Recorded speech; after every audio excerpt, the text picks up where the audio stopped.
Eastern Time. Hope you'll check it out. Let's start out first. 118 days to the most important election of our lives. And this election is not even about politics anymore. It's about saving American lives from this horrific administration. Donald Trump is really making it hard for the next bigoted sociopath, failed businessman to run for president. Because we are in a free fall in America. We literally now eclipsed in the last 24 hours 60,000 new COVID-19 cases. It's the most. And a total of over 3 million confirmed cases. And sadly, now the death toll is beginning to rise. As I've said on the show and other experts, it's a trailing indicator. And as people go to the hospitals, we have ICU beds getting filled up in Florida, Texas, Arizona. The next step often, sadly, are deaths. So yesterday we had nearly 1,000 deaths in this country. Just a week or so ago, we were about 200, 300, 400 deaths. Now, hopefully the trend line starts going back down. But this is alarming. And in the middle of this horrible pandemic, where the Trump administration does nothing but tweet, Donald Trump wants to force open schools. He wants schools, grammar schools, where young kids go to, force them open, expose kids and teachers to COVID-19, and he's got no plan. In fact, worse than no plan, he announced today that he's going to change the CDC, their guidelines they put out on how to make the school safe. It's only an 8-page guideline, folks. I read it. I'm sure Trump didn't read it. What's in the guidelines?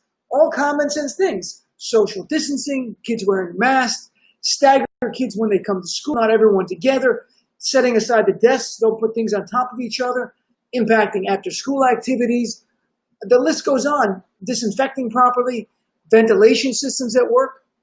What parent and what teacher would be opposed to these? But Trump said he's opposed to them.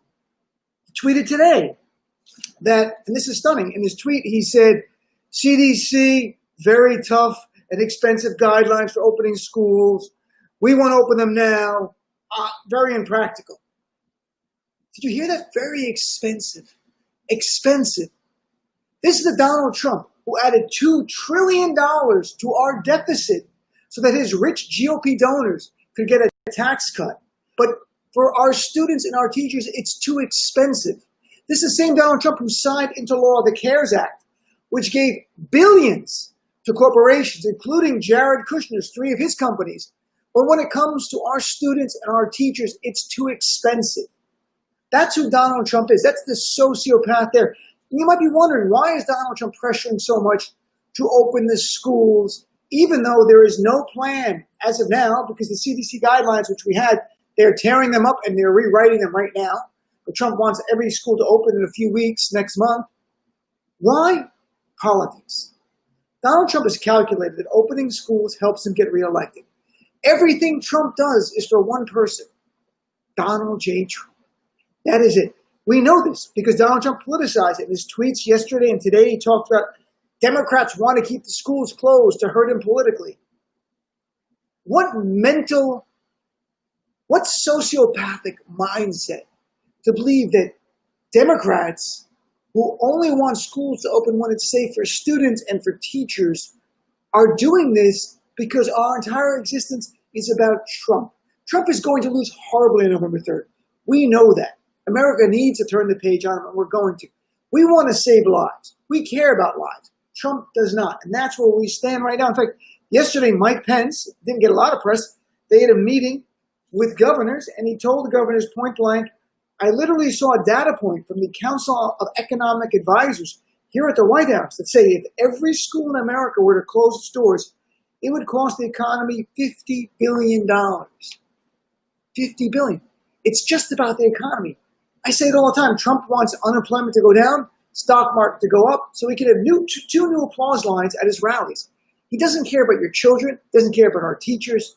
He cares about Trump. And this is what we're going through. And look at the big picture.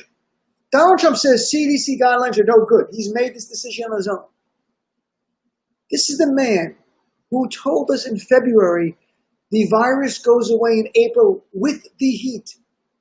This is the man who on February 26th, when we had 15 cases in the country, vowed soon it will be 0. This is the man who on February 28th called the threat of the virus, the Democrats' new hopes. This is the man who pushed the states to liberate. And the red states did. And what is happening? A massive spike in COVID cases, a spike in deaths, and now these very same states that did their loyalty to Trump over the people of their states are now reclosing. Who in their right mind would trust Donald Trump's medical acumen over the doctors? But here's the thing, and we're going to talk about it in the show because it came up yesterday very organically. There were teachers who called and parents who have kids in school, and they made a point that it is better for kids to be in school for learning. And that's undisputed. In fact, the American Academy of Pediatrics put out a report in June calling for schools to reopen.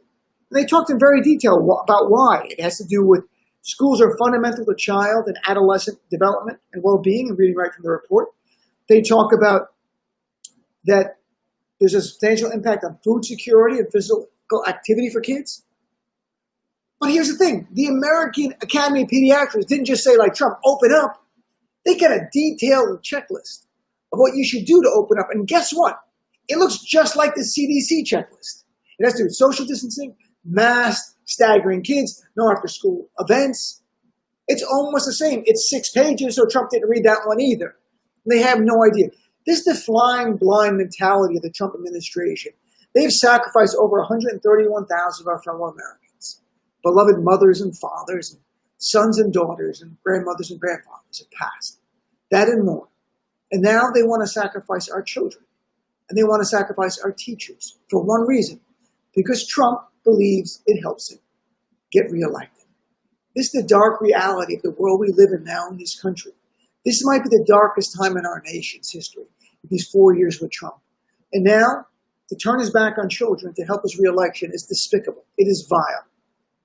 So we're going to talk about it on the show, but we're going to talk about it actually in a nonpartisan way. I'm going to encourage parents to call in and share what's their reality now of homeschooling, because there's no doubt from this study, the American Academy of Pediatrics, kids learn better in school than they do at home. No doubt. It's better for kids. So it's a balance. So we're going to be nuanced. We're going to be informed. We're going to have a good discussion. Got some clips from teachers we're going to play as well. And I want to hear from teachers who've been emailing me about what would make people feel safe. What is not just the illusion of safety, but real safety for you and your kids. So that and more on the show. Got a great lineup. Glenn Kirshner is going to join us from MSNBC, former federal prosecutor.